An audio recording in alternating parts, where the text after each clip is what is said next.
Dalawang katao sugatan ng mahulog sa bangin ang sinasakyang kotse sa Batangas City. Tutukan yan sa report ni Denise Abante.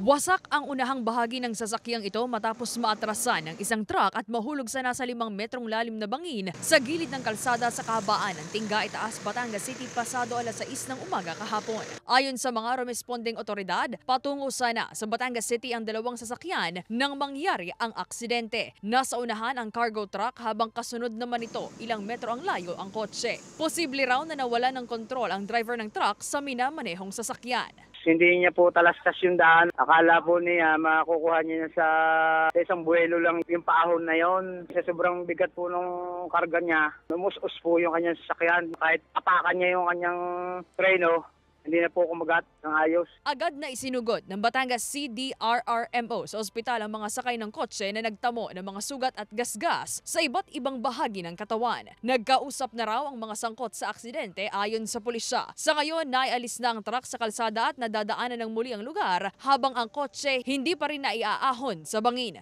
Sa tala ng Transportation Development and Regulatory Office, 5 na ang naitalang aksidente sa lugar simula noong Mayo.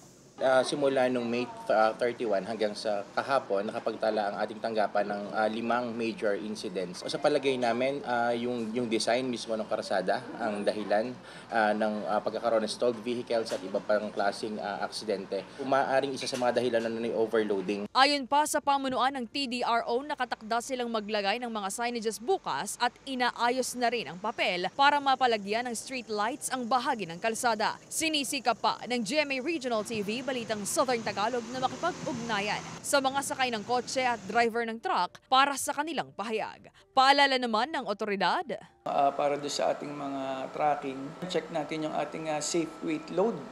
Lalo na at yung mga dadaanan natin is paahon or may slope. At doon naman sa ibang mga motorista na may mga sinusundan truck, maintain lang natin yung siguro mga 3 to 4 meters or 1 car apart yung distansya doon sa nasa unahan natin para medyo safe at may ample time pa tayo. Kasama si J. Arman Hares, Denise Abante, Balitang Southern Tagalog.